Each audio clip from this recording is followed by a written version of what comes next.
Hey, this is Singh, and today I am interviewing MHOS. MHOS, nice to meet you. Nice to meet you. So today I'm going to give you 9 questions. You ready? I'm ready.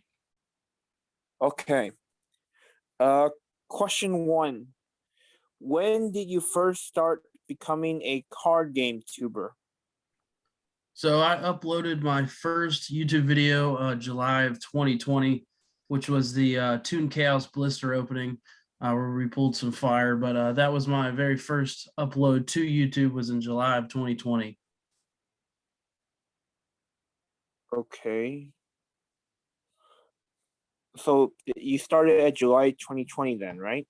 Yes. Okay. Question 2. What made you interested in becoming a card game tuber? So I had found Simply Unlucky and really liked his videos. I watched several of those in the springtime before I started my own channel, and it inspired me to go to my local Target, and I picked up one of those, the legendary collection boxes where you get the game board and such. So I picked up one of those, and we ended up pulling a Serpent Knight Dragon in there, and I was so hyped when I pulled that thing. It was so excited. So I started watching more YouTube videos and found, Ruxin 34 and Jobber and Team Samurai and Cyber Knight and all these guys and really liked, watching all these opening videos. And so I was like, man, hey, I would love to be able to do what they're doing, share my pulls and share all of the epicness and all of the joy that I was having with Yu-Gi-Oh and getting back into it. Cause I used to play Yu-Gi-Oh when I was a kid and really enjoyed it, and so that just sparked my love for the game of Yu-Gi-Oh again. Okay. Uh, Question 3. Do you have a favorite card game? Yeah, so my favorite card game is Yu-Gi-Oh. That's what I focus on mainly, but I do really enjoy Pokemon. When I was a kid, my first love was actually Pokemon, playing all of the games on the Game Boy and collecting all the cards. I still have several of my old Pokemon cards from when I was a kid. But I just fell into love with Yu-Gi-Oh, getting to play with the cards, playing with my cousins and my brothers and friends, and really, really loved Yu-Gi-Oh. So I've stuck with Yu-Gi-Oh over the years. I do still open Pokemon with my wife. We still buy the new sets and open those up and have a lot of fun doing that as well. But Yu-Gi-Oh is definitely my number one card game. Okay. Uh, Question 4. Do you enjoy doing pools and pool battles from booster boxes? I do. I do. I really enjoy doing that. It's definitely a great way to, collaborate with some other Yugi tubers and be able to gain a friendship with them and become friends with them. I've battled several guys like Heart of the Pack, Yada Guam, Super Meta Bros.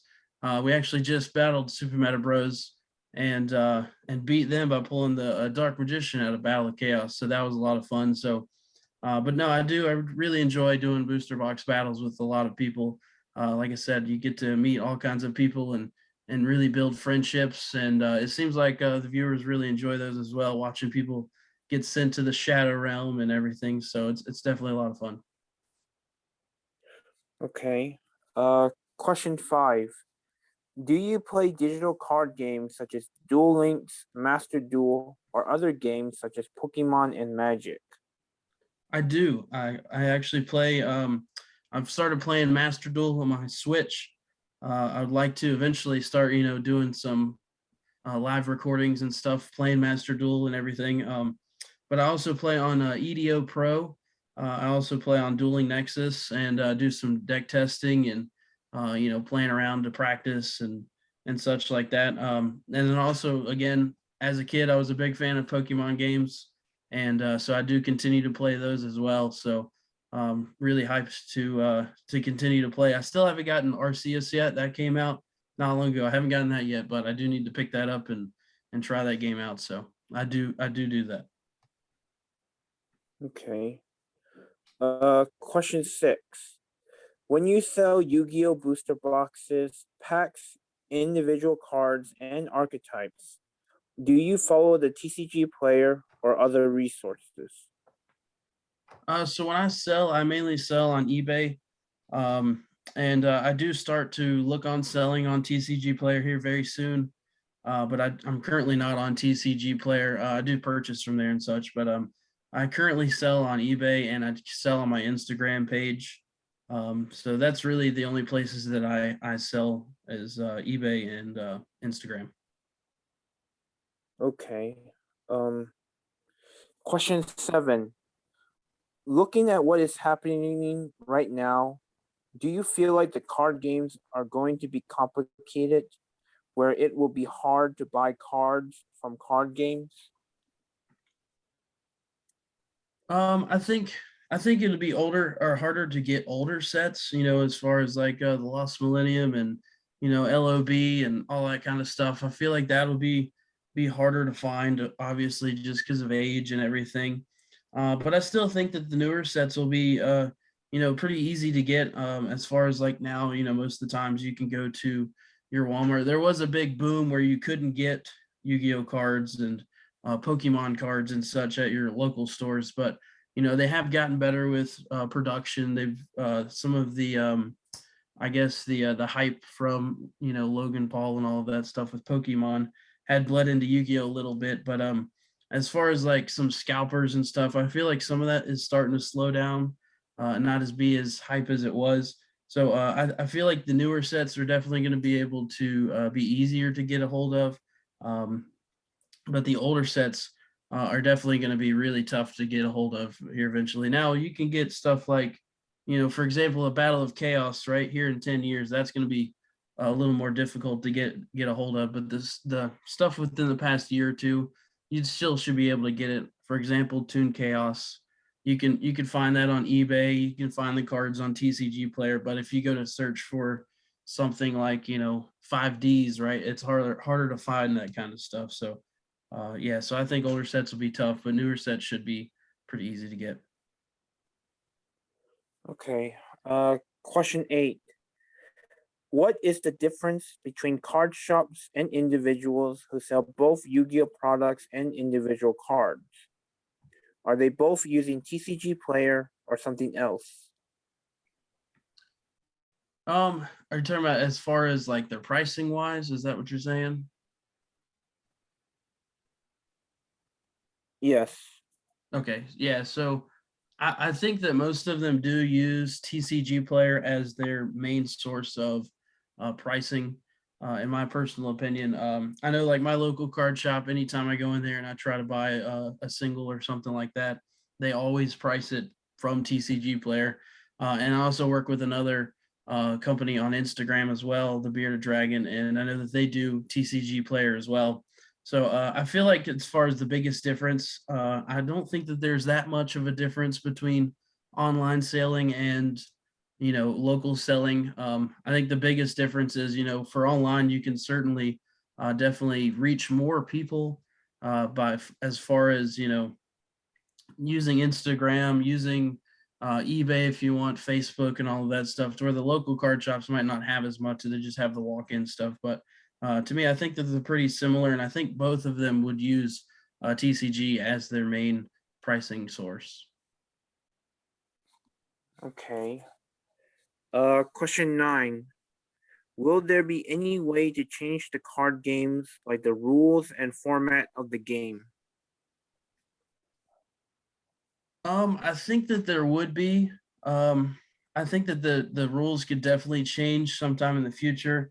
Of course, I think that they're going to continue with banned cards. They're going to continue with different stuff like that, or banning certain cards and then bringing certain cards back, and they're going to change the game a little bit how it's played as far as that. But as far as changing it the way you link summon and synchro summon and on normal summon and all that, I don't see that changing because that's still kind of Yu-Gi-Oh and link monsters and synchros and all that was really created, it seemed like, from the card game or from the card show, having all of the different shows and stuff. So and we don't really have a show to follow. I know that they are talking about bringing some shows back, but I just feel like it's going to stay similar. They might add a few things, but the overall game of Yu-Gi-Oh, I think, will remain the same. Okay. Um, Okay, this is gonna be not from the questions, but have you seen like there's people who make fake accounts using other famous people CardTubers names? Because recently, like the Meta Bros recently saw an account that had their name, but it's not theirs. Like someone just make a fake account of their name. Yes, I have seen that, and I feel like I see it more and more. Actually, it's funny you mentioned that today. I actually seen where Simply Unlucky TV started following me, and I thought it was kind of strange, and so I looked into it, and it was a fake Simply Unlucky TV account. So I had sent that to them and showed them, and they had already had it reported, and messaged me back and said that they were already working on that. But um, it is crazy. You definitely see a lot of people trying to create fake accounts and create different things to try to scam people. So I think that the best thing you can do is just us as a Yu-Gi-Oh community needs to work together to try to be able to weed these people out of the game as far as all these scammers and everything like that. It definitely takes the community together as far as like say I'm going to buy something from somebody like Heart of the Pack, and I reach out to Datch the Collector or something and say, hey, is Heart of the Pack a good guy? Is he real? Blah blah blah. And just do some stuff like that and really communicate with everybody in the community because everybody's super friendly in the community, and definitely work on trying to get these scammers out of the Yu-Gi-Oh community. Okay. Another question. There have been a lot of scams nowadays for card games. There should be a Yeah. stop to this, right?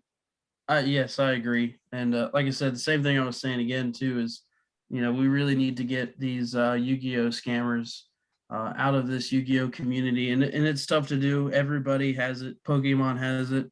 I'm sure Magic has it. I'm not really involved into the Magic, the Gathering community as much, because I'm mostly Yu-Gi-Oh. But I'm sure Magic has it because everything has it. Funko Pops, really anything collectible is going to have scammers. Um, Even anything in general is just going to have scammers. There's always going to be somebody out there calling you for your extended warranty and all that kind of stuff. It's just you have to be able to work on weeding those people out the best you can and working together as a community. Okay. Last question. Do you ever feel like the delivery system is having problems? Because like there are people who are rushing to deliver people's mail, but sometimes they misplace it with another neighbor. Like recently, I waited for Sparksman mail, and it didn't came for like 2 months. Like this is more like the 12th time I'm losing mails that are related to the Yu-Gi-Oh card game.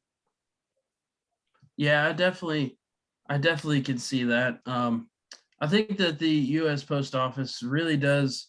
Uh, I think that they do a good job as far as sorting, as far as trying to get the package to where it needs to go. But I do feel like sometimes that the delivery of that can be faulted and failed. There are times where my mail has been delivered somewhere else as well.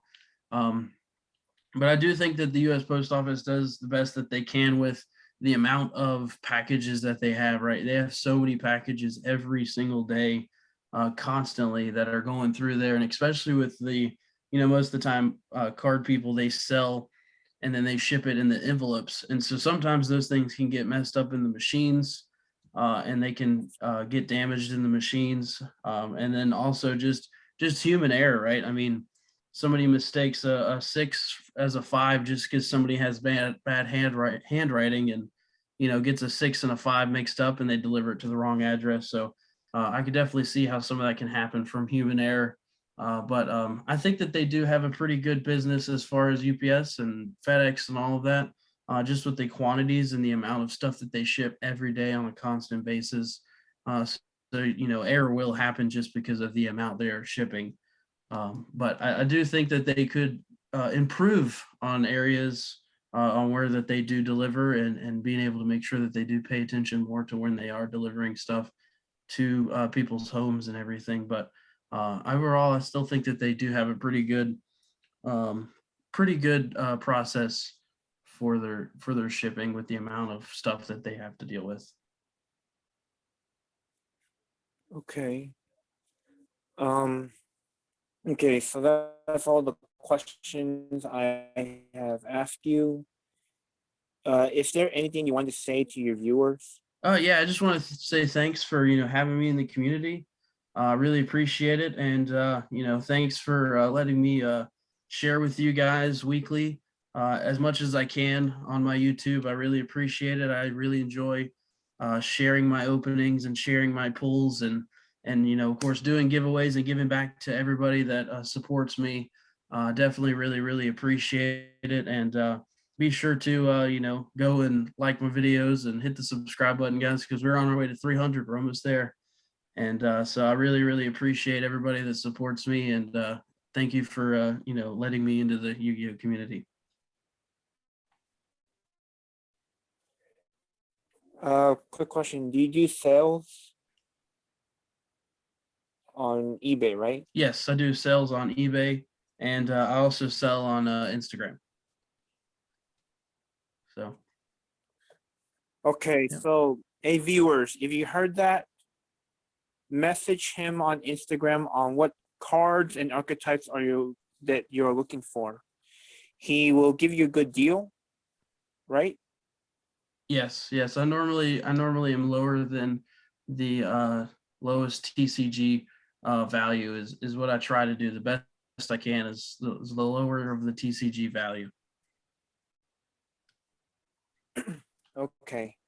Oh yeah, viewers, make sure to help him reach 300 subscribers on his YouTube channel, and let's help him reach 1K.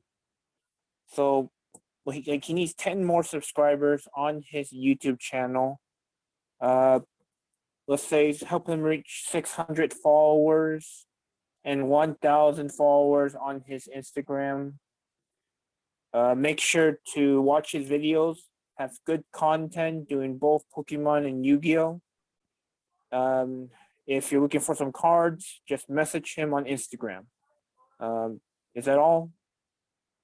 Yeah, I just want to say thank you to Uh, Sing for having me here and inviting me to do this interview. I really appreciate it. And if you guys don't know Sing, be sure to go check him out as well. Awesome dude, does all kinds of Yu-Gi-Oh content on his channel. So definitely check him out. And again, thanks Sing for allowing me to be a part of this interview here. thank you, MHOS. So viewers, thank you for watching. Make sure to subscribe to MHOS channel and my channel. If any card tuber is interested in doing an interview, just message me on Instagram. Um, so yeah, thank you for watching. You guys have a nice day. MHOS, Yep. I'm gonna stop recording. Okay. Sounds good.